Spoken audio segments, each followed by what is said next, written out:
Assalamualaikum warahmatullahi wabarakatuh. Di sini kita akan membahas bagaimana sih sejarah perkembangan home care. Tapi sebelumnya Ibu mau tanya gimana kabar kalian? Semoga kalian dalam keadaan sehat walafiat ya. Sejarah perkembangan home care. Yang pertama kita bahas adalah perkembangan keperawatan di dunia dulu nih. Perkembangan keperawatan di dunia ternyata dibagi menjadi beberapa tahapan, yaitu dibagi menjadi 8 tahapan. Di tahap pertama dibagi lagi menjadi 3 tahapan, di mana tahap pertama ini adanya perkembangan keperawatan itu dimulai semenjak kita di dunia gitu ya. Jadi semenjak manusia diciptakan, di mana pada dasarnya manusia itu telah memiliki namanya naluri untuk bisa merawat diri sendiri. Nah, yang bisa kita lihat yaitu sebagai contoh pada ibu, yaitu mother instinct, jadi naluri seorang ibu. Dari sana bergeser ke zaman purba, di mana zaman purba ini kepercayaannya terhadap alam atau hal-hal gaib gitu ya. Ya jadi kalau misalnya punya keyakinan kalau misalnya jiwanya jahat, dia akan menimbulkan kesakitan. Kalau misalnya jiwanya baik, jiwanya sehat, itu ya akan kesehatannya juga baik dan kesejahteraannya juga baik gitu ya. Terus dari sana mulailah dari zaman purba dilanjutkan ke zaman mulai menaruh kepercayaan pada dewa, tempat pemujaan, meminta sembahan. Kemudian dari sana juga ada perkembangan perawat yang mengalami perubahan, yaitu ada diakones dan filantrop, di mana diakones dan filantrop ini adalah kelompok wanita tua atau janda yang dapat membantu merawat orang sakit. Kemudian mulailah berkembanglah ilmu keperawatan. Nah, zaman tahap kedua yaitu adalah zaman keagamaan, di mana perkembangan keperawatan ini mulai bergeser ke arah yang lebih spiritual. Kayak gini, orang yang sakit maka disebabkan karena adanya dosa atau kutukan dari Tuhannya atau tempat perawat. Nah, tempat perawatannya itu ditempatkan di mana? Di tempat ibadah atau pimpinan-pimpinan tabib. Di sana terus mulailah ke tahap ketiga, di mana tahap ketiga ini adalah zaman Masehi, di mana saat itu banyak banget nih yang diakones itu dan organisasi wanita yang bertujuan untuk mengunjungi orang-orang yang sakit. Kalau misalnya tadi diakones itu yang wanita, kalau misalnya laki-laki dinamakan diakon. Nah, tugasnya ngapain nih laki-laki? Tugasnya adalah memberikan keperawatan kayak untuk mengubur bayi atau misalnya orang-orang yang meninggal kayak gitu, itu tugasnya laki-laki.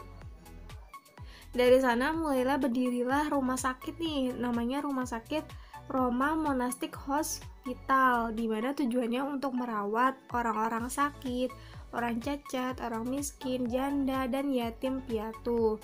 Kemudian daratan benua Asia di timur itu mulailah, di bagian tengah itu mulai maju dengan perkembangan agama.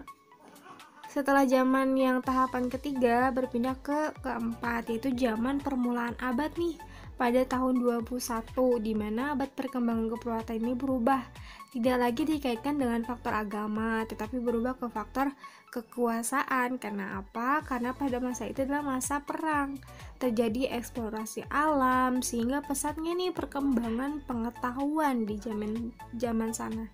Zaman yang keempat ini, tahapan keempat. Lanjutlah tahapan kelima, di mana tahapan ini sebelum Perang Dunia Kedua. Pada masa sebelum Perang Kedua, ini ada namanya tokoh perawat, namanya Florence Nightingale, tahun 1820 sampai 1910. Dia menyadari semua orang bahwa penting nih adanya sekolah untuk mendidik para perawat. Pada saat itu membantu untuk korban-korban perang. Terus mulailah dibentuk sekolah perawat, yaitu Nightingale Nursing School, untuk melatih apa? Melatih kedisiplinan dalam hal jam kerja, karena hal itu berpengaruh dan mengacu terhadap kinerja gitu ya. Yang keenam yaitu masa selama perang. Jadi sudah terjadi nih si perang ini. Nah, Perang Dunia Kedua. Selama masa perang itu timbul banyak banget tekanan dari dunia pengetahuan dan teknologi. Akibat apa? Akibat banyak banget nih penyakit-penyakit yang diderita ketika masa perang. Karena penderitaan yang panjang, sehingga perlu meningkatkan diri dalam tindakan keperawatan karena penyakitnya makin banyak banget. Yang ketujuh yaitu masa Perang Dunia Kedua. Pada masa ini masih ada dampaknya nih terhadap masyarakat. Masih dituntut seorang perawat ini meningkatkan masyarakat semakin sejahtera dan semakin pesat tingkat perkembangannya. Mulailah adanya perkembangan penemuan obat-obatan, dan cara perkembangan penyembuhan gitu ya. Terus upaya dengan apa? Dengan cara pelayanan kuratifnya seperti apa, preventif, promotifnya. Terus dipengaruhi juga dengan kebijakan nih, pengaturan sekolah perawatnya seperti apa, lebih ditekankan lagi gitu ya. Akhirnya pada tahun 1948 perawat sudah mulai diakui profesinya. Dari ketujuh mulai pindah ke 8, yaitu dimana pada periode tahun ini, tahun 1950, pada masa itu keperawatan sudah mulai menunjukkan perkembangan yang khusus. Penataan pada sistem pendidikannya sudah baik, penerapan proses keperawatannya terus dikembangkan dan memberikan pengertian bahwa perawat adalah suatu proses yang dimulai dari pengkajian tahap awal, kemudian diagnosa keperawatan, kemudian perencanaan atau implementasinya, intervensinya seperti apa, pelaksanaan implementasinya, dan evaluasi ketika sudah dilakukan tindakan keperawatan. Jadi harus secara berkesinambungan ya. Tadi A, sekarang kita bahas B. Dimana di B ini adalah perkembangan keperawatan di Indonesia, tidak luput kan dari Indonesia. Nah, sejarah dan perkembangan keperawatan di Indonesia dimulai pada masa penjajahan Belanda sampai masa kemerdekaan. Dimana pada masa itu, masa penjajahan Belanda dipengaruhi sekali dengan faktor ekonomi. Perawat dari penduduk pribumi disebut dengan Velvenger dan dibantu oleh Ziekenopasser atau penjaga orang sakit. Itu mulai dari tahun 1799. Kemudian didirikanlah Rumah Sakit Bienen Hospital di mana? Di Jakarta. Jadi untuk apa dibuatnya? Dibuatnya untuk kesehatan staf dan tentara-tentara Belanda. Kolonial Belanda membentuk Dinas Kesehatan Tentara dan Dinas Kesehatan Rakyat. Terus dan Dres membentuk rumah sakit lagi di Jakarta, Surabaya, dan Semarang. Dari Belanda pindah ke Inggris tahun 1812 sampai 1816, di mana dipimpin oleh Jenderal Inggris namanya Raffles yang memperhatikan kesehatan rakyat, yang melakukan upaya memperbaiki derajat kesehatan pribumi nih, yaitu dengan apa? Pencacaran umum, perawatan pasien gangguan jiwa, terus kesehatan tahanan. 1819 didirikan di mana? Rumah sakit State Fairburn di Glodok, Jakarta tahun 1919. Kemudian dipindahkanlah ke Salemba yang sekarang disebut dengan RSCM. Tahunnya tahun 1816 sampai 1942. Terus kemudian Rumah Sakit Raffles yaitu Rumah Sakit PGI Cikini Jakarta, Rumah Sakit Setia Karolis Jakarta, terus Rumah Sakit Burmeus Bandung, Rumah Sakit Elizabeth di Semarang. Berdirilah kemudian sekolah-sekolah perawat yang sampai pada hari ini ya. Terus zaman penjajahan Jepang dari Belanda, Inggris, kemudian pada zaman penjajahan Jepang nih, ini zaman yang paling terburuk ya. Pada tahun 1942 sampai 1945, di mana kita mengalami kemunduran di Indonesia ini. Dia mengalami zaman benar-benar kegelapan.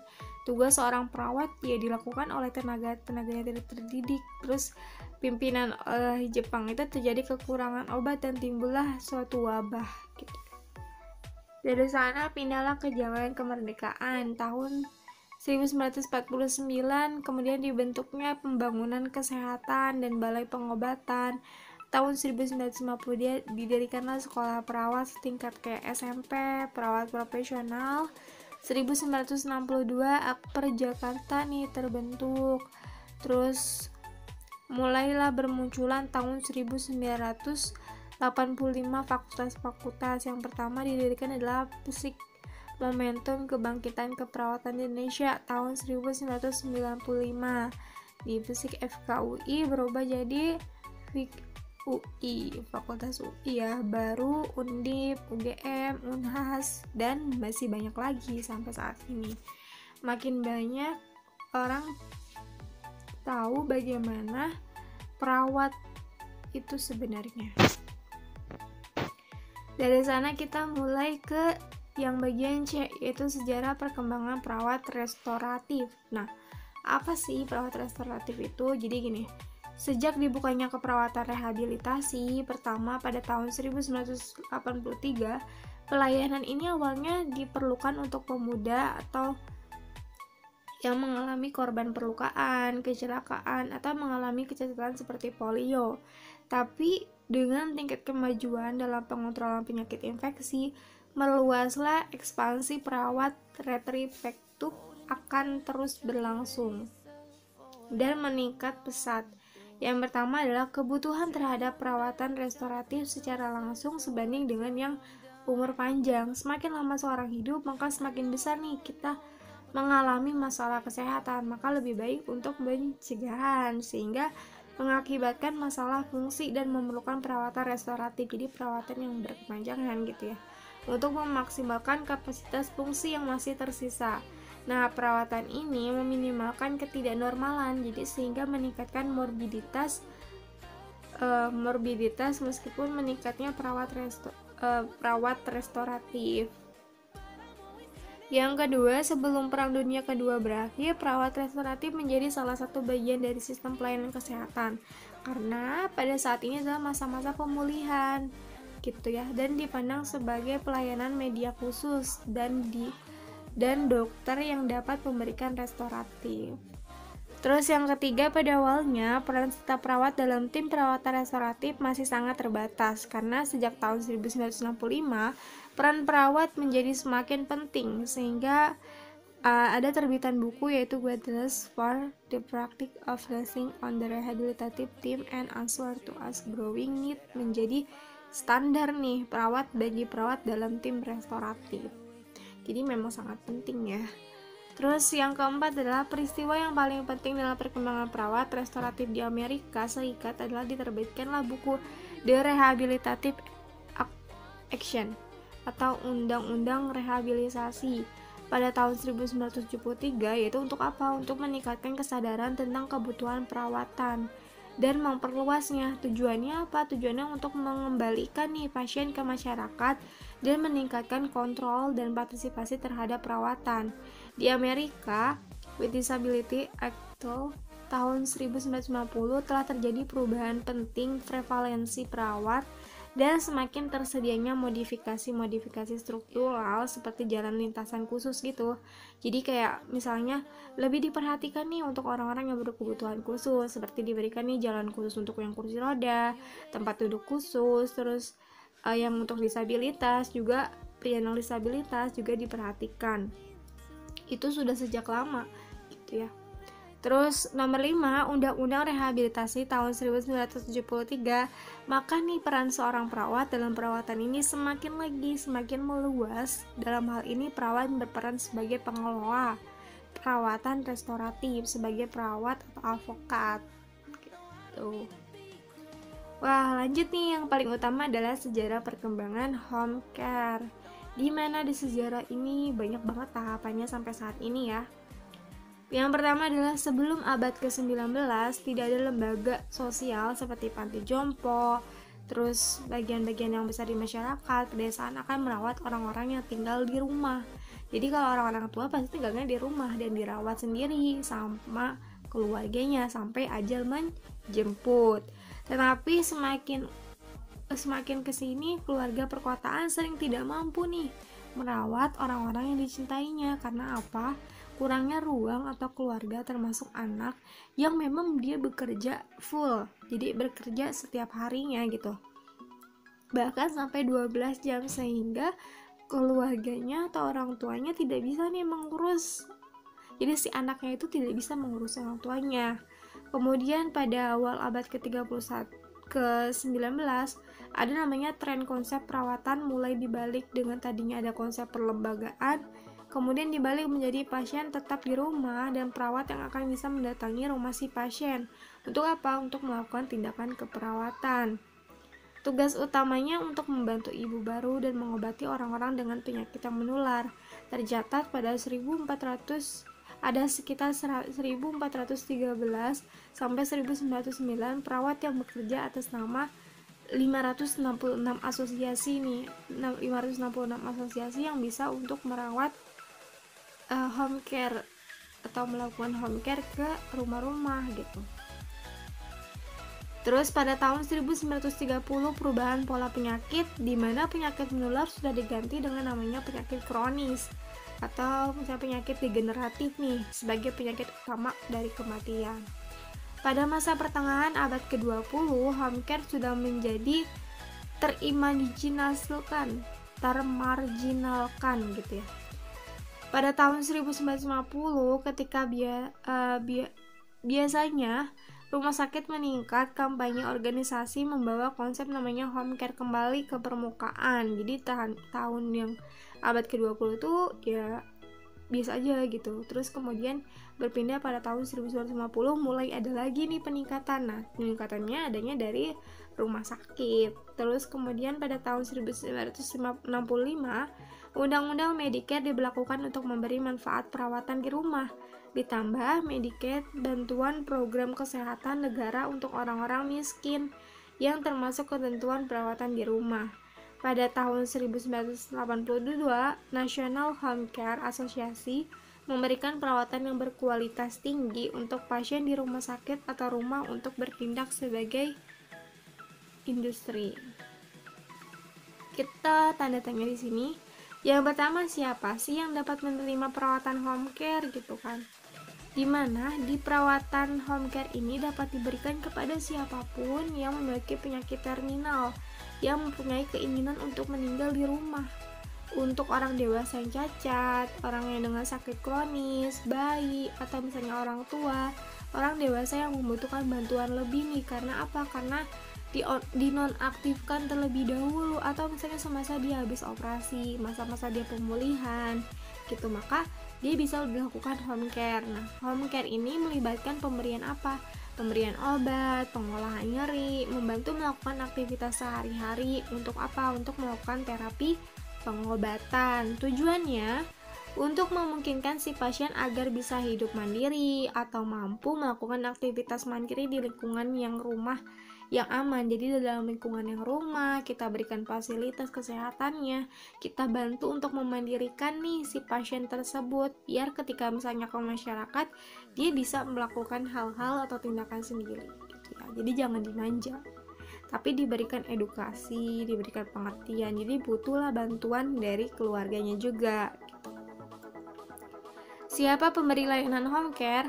Nah, ada namanya lembaga pelayanan perawatan di rumah atau disebut nursing center maupun lembaga lainnya. Home care tersebut sepanjang waktu dan memungkinkan keterlibatan kolaborasi dari tim kesehatan dan non-kesehatan, misalnya kayak pekerja sosial, medis, terapi wicana, pembantu rumah tangga, dokter, perawat, atau penyediaan perawatan di rumah yang bersertifikat nih. Mereka yang memenuhi standar nasional untuk melakukan keperawatan terhadap pasien atau lembaga yang akan memberikan sesuai dengan kebutuhan pasien. Jadi tanggung jawab atas perawatan yang diberikan kepada pasien ya dari perawat yang home care ini juga diberikan oleh rumah sakit, yang dimana perawat terhadap pasien yang pulang dari rumah sakit namun masih memerlukan perawatan untuk membantu kemandirian dalam aktivitas sehari-hari gitu ya. Terus home care di masa depan kira-kira gimana nih? Pasti adanya kemajuan teknologi di bidang kesehatan tuh ya. Operasi yang dilakukan tidak membutuhkan waktu yang lama. Tinggal di rumah sakit dan perawatan di rumah adalah cara yang tepat daripada tinggal di rumah sakit gitu ya. Hal ini dapat menindaklanjuti pemulihan kesehatan. Pada abad ke-21, pendidikan semakin tinggi. Angka harapan hidup ini semakin meningkat pada tahun 2030. Yang akan hidup lebih lama berarti adalah usia-usia yang tua atau usia yang 50 tahun ke atas. Maka dari itu perlu sekali nih dilakukan perawatan home care. Jadi nanti kita akan menghadapi namanya masa orang-orang tuh tua-tua dan masa tingkat kehidupannya itu semakin meningkat gitu ya. Nah, home care di masa depannya lagi lanjutan, populasi orang tua akan mempunyai resiko yang tinggi terjadi berbagai gangguan kesehatan dan sosial yang biasanya terjadi pada usia-usia lanjut. Home care menjadi solusi yang tepat karena kenyamanan yang diberikan dan harga yang relatif lebih murah dibandingkan perawatan di rumah sakit, karena kita dilakukannya di rumah, tempat yang nyaman gitu ya. Terima kasih, semoga bisa dipahami dan dimengerti, belajar terus.